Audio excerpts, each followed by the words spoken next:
Bonjour et bienvenue sur Radio CSERT, votre rendez-vous quotidien avec l'actualité de la cybersécurité.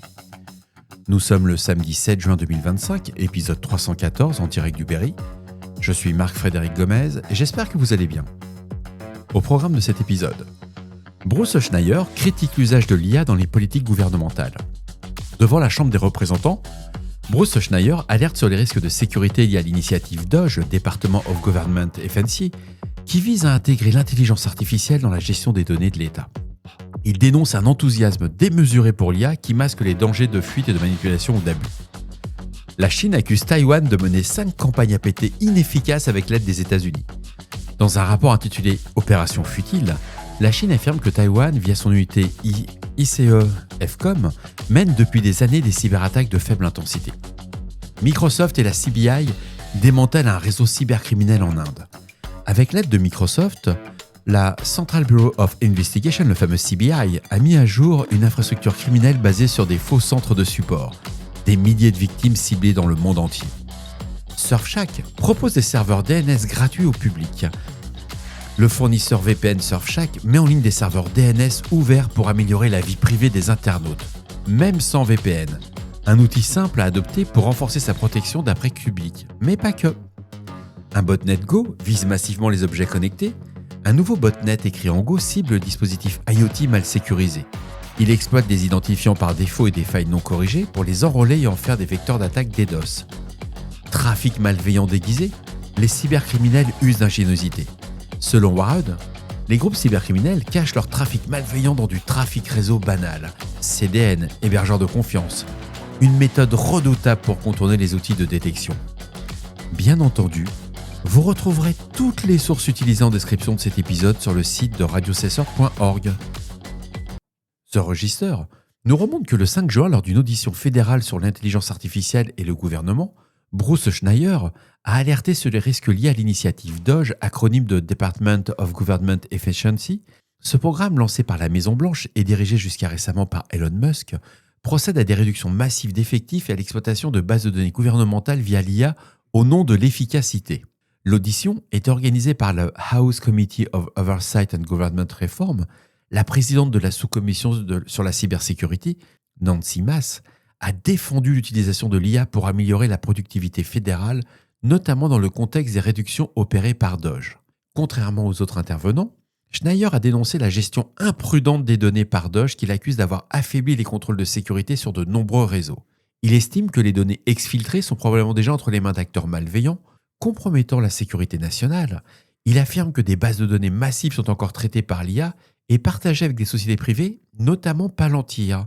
Enfin, Schneier a déclaré que ces actions exposent le système judiciaire, bancaire, législatif et de défense des États-Unis à des risques critiques. Le lendemain, la Cour suprême des États-Unis a temporairement autorisé DOGE à accéder aux données sensibles de la Social Security Administration, la fameuse SSA.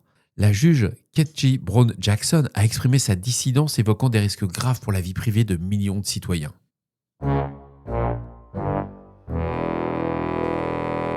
Le Centre national chinois de réponse d'urgence aux virus informatiques a publié un rapport intitulé « Opération futile » en collaboration avec le National Engineering Laboratory for Computer Virus Prevention Technology et l'éditeur 360 Digital Security Group. Le document accuse Taïwan via son commandement l'ICE-FCOM, créé en 2017, d'avoir mené une campagne de cyberattaque contre la Chine avec le soutien des États-Unis. Le rapport identifie 5 groupes APT affiliés à l'ICE-FCOM. APT-C01, Poison Vine, APT-C62, Viola Tricolor, APT-C64, Anonymous 64, APT-C65, Néon Potos et APT-C67, Ursa. Alors si on décrit ces différents groupes APT, APT-C01 et APT-C62 sont décrits comme utilisant des campagnes de phishing contre des cibles gouvernementales et scientifiques chinoises suivies de l'installation de malware d'exfiltration de données. APT-64, observé depuis 2006, on est en 2025, voilà, ça donne viserait des sites web et... Alors vous voyez, APT-64 est observé depuis 2006 et le centre de l'ICE-FCOM a été créé en 2017. Ils sont extraordinaires. Moi, les journalistes, je les adore. Quand je lis ce genre de truc, on est obligé de réagir, de se rendre compte de la... Comment dirais-je ? C'est du pipotron, quoi. Bon, enfin, C'est une news, je la mets. APTC64, donc observé depuis 2006, viserait des sites web, de l'affichage numérique et des chaînes télévisées. Donc les afficheurs numériques, c'est ce qu'on voit dans les panneaux publicitaires dans la rue, etc. Avec pour objectif de diffuser des contenus illégaux. La Chine affirme que ces attaques échouent régulièrement sur des honeypots. APT-C65 surveillerait les infrastructures critiques pendant des événements politiques impliquant les États-Unis ou Taïwan. Et enfin, APT-C-67 ciblerait les dispositifs de vidéosurveillance dont le but y est d'implanter des malwares et de collecter des données de géolocalisation. Ce rapport souligne la faible capacité technique de ces groupes qui exploiteraient uniquement des vulnérabilités connues sans accès à des zero-day. Ils utiliseraient majoritairement des outils publics, des codes open source et des frameworks de tests d'intrusion commerciaux. Les documents et pages de phishing qu'ils produisent contiendraient de nombreuses erreurs facilitant leur attribution. Je vous laisse lire l'article, c'est très léger. Je l'ai quand même mis parce qu'il y avait, pour une fois, c'est l'arroseur arrosé qui vient se plaindre qu'on est en train de l'espionner. Mais ce qui est très surprenant, c'est comment il va donner des infos, comment il va dénigrer le travail potentiel de certaines unités de renseignement militaire. Et Taïwan plus les États-Unis, généralement, c'est au bon niveau, quoi. Donc là, je suis très, très... Article à lire, c'est de l'info, mais...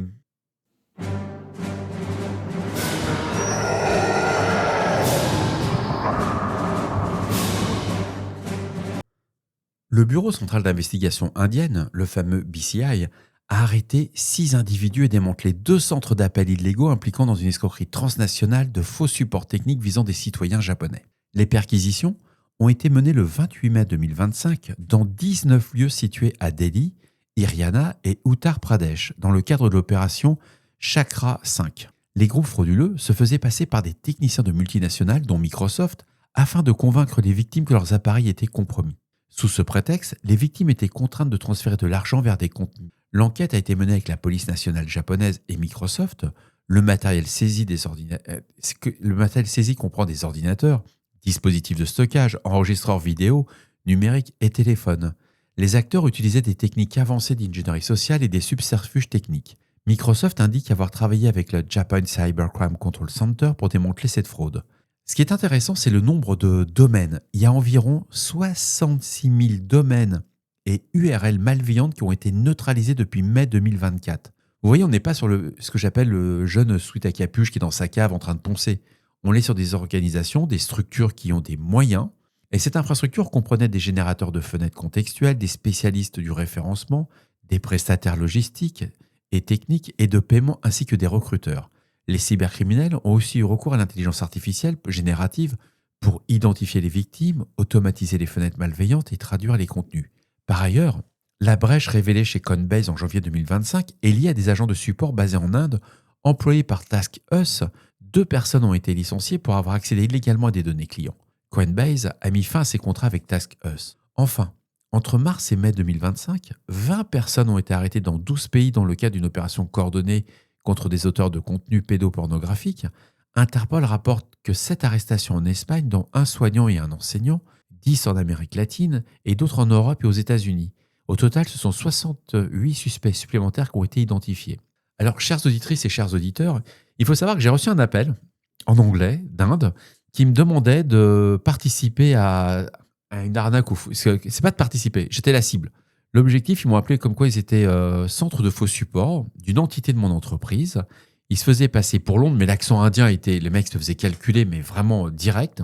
Et surtout, ils essayaient de me faire installer un logiciel de maintenance sur mon poste de mon entreprise. Évidemment, vous vous doutez que ça n'a pas marché. Mais j'ai fait durer l'appel. Je regrette, je n'avais pas ma platine d'enregistrement. Je l'ai rendu fou, le gars. Hein. Il a lâché l'affaire. Hein. À la fin, il disait qu'il comprenait plus mon anglais, bon, ce qui n'était pas trop dur vu le niveau que j'ai, mais on s'est bien marré, quoi. Moi, je me suis bien marré, et puis c'est hyper rigolo quand il se rend compte que le gars, tout ce que vous dites, vous lui répondez toujours par la positive, mais il n'obtient rien. Et surtout, j'ai quand même demandé de m'expliquer ce que c'était qu'une URL en anglais. On s'est bien marré. Moi, je vous cache pas, c'est les 5 minutes dans une journée où je prends du plaisir, quoi.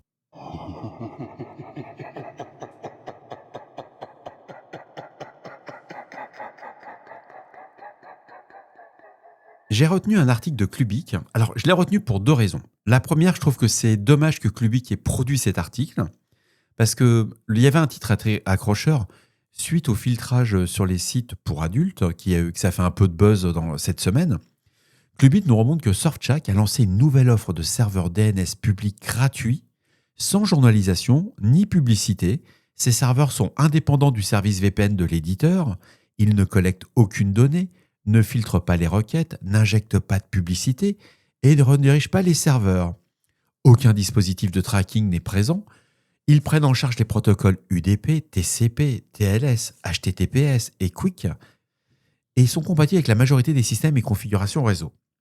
Le DNS over HTTPS est pris en charge. Il permet de chiffrer les requêtes DNS et d'en empêcher l'interception par un tiers, comme un fournisseur d'accès ou un administrateur réseau.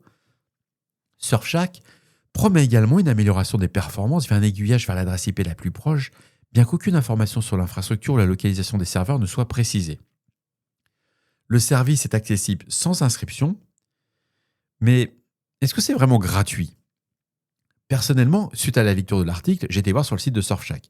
On m'a tout de suite proposé un rabais de 87% sur leur offre VPN. Vous vous rendez compte, vous achetez un iPhone à 100 euros, déjà 100 euros, on va dire 1000 euros, et on vous offre 87% de réduction dès que vous êtes passé, parce que vous êtes sympa, vous êtes un mec qui venait juste pour utiliser un service gratuit. Non, alors c'est dommage que Qubit ait mis en avant cet article. Je peux comprendre qu'on doit faire du buzz sur les sites pour adultes et tout ce qui va autour. Mais pour nous, professionnels de la cybersécurité, ce qui me gêne énormément, c'est que quand c'est gratuit, c'est que c'est nous le produit. On le sait. Et en plus, nous dire qu'on va rien tracer, c'est faux. Les fournisseurs d'accès, VPN, gardent les logs. Proton le fait. Pourtant, le VPN de Proton était soi-disant un truc qui n'était pas logué. Il a beau être basé en Suisse, quand l'administration, quand les autorités judiciaires demandent les logs, ils les ont. Hein. Parce que c'est obligatoire, quoi. C'est pour ça, j'ai mis l'article. Ça sert de voyant rouge. Personnellement, si vous utilisez ce type de DNS pour aller voir des sites pour adultes, ouais. Moi, je pense que le problème, il est déjà entre la chaise et le clavier. Hein. Oh, mon Dieu. Est-ce que je vais laisser ça ou je vais le couper ?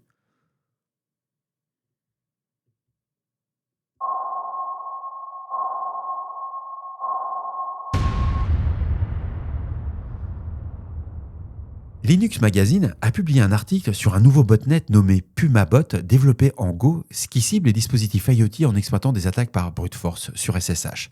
Découverte par Darktrace, une société de cybersécurité, PumaBot récupère une liste de cibles via un serveur de command and control, les fameux C2, puis utilise des identifiants valides pour se connecter et s'installer.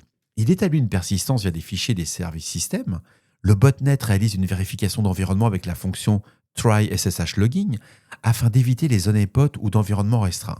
S'il valide ces contrôles, il exécute la commande unem-a pour identifier le système, le noyau et l'architecture.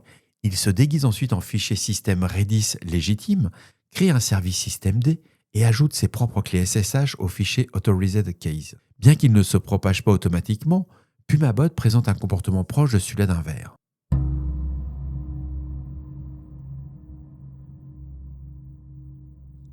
Un article qui est apparu sur Wired, comme quoi des chercheurs en cybersécurité observent une augmentation marquée de l'usage de services proxy résidentiels par les cybercriminels. Cette évolution permet de masquer le trafic malveillant en le faisant passer pour du trafic légitime émanant d'adresses IP domestiques. Historiquement, les groupes criminels utilisaient des services d'hébergement dits ce qu'on appelle les bulletproof, conçus pour ignorer les demandes des forces de l'ordre. Mais face à l'intensification des poursuites judiciaires, ces services évoluent. Selon Thibaut Serret, que je salue ici, chercheur chez Team Cymru, de plus en plus d'acteurs se tournent vers des VPN et proxys conçus spécifiquement pour dissimuler les adresses IP en mélangeant les flux et en ne les enregistrant pas. Les proxys résidentiels s'appuient sur des appareils grand public, comme des téléphones Android ou des ordinateurs portables peu puissants pour fournir des IP valides tournantes. Cette structure rend l'analyse du trafic très complexe. Il devient techniquement difficile de distinguer les activités légitimes des actions malveillantes. Ronnie Tokazowski, cofondateur du collectif Intelligence for Good, souligne que ces techniques compliquent la détection pour les outils de sécurité, en particulier lorsque les adresses utilisées se trouvent sur la même plage que celle d'une organisation cible. Ce recours intensif au proxy n'est pas nouveau. En 2016, l'enquête du département de la justice américaine sur la plateforme Avalanche avait déjà été ralentie par l'usage d'un hébergement en phase flux utilisant des IP de proxy changeantes. Le développement de ces services sur le marché gris, disponible à l'achat sans expertise avancée, marque un changement de paradigme. Thibaut Serret estime que si les forces de l'ordre peuvent viser certains fournisseurs malveillants, l'usage massif des proxys par le grand public rend le problème structurel difficile à résoudre. Bravo Thibaut, je suis hyper fier. Il faut savoir que Thibaut Serret a travaillé avec moi dans mon équipe et qu'il est parti au Team Cymru. Bravo. Sympa ton article. J'ai lu, je reprends, je republie. Et je suis hyper fier. Et voilà, cet épisode de Radio Cessort du samedi 7 juin 2025 touche à sa fin. J'espère qu'il vous apportera des informations claires et utiles. On se retrouve demain pour un nouvel épisode. Prenez soin de vous. À très bientôt sur Radio Cessort. Je fais la newsletter ce soir. Je suis un peu à la bourre. D'ici là, restez vigilants, surveillez vos systèmes et surtout ne réfléchissez pas, on patch. Au revoir.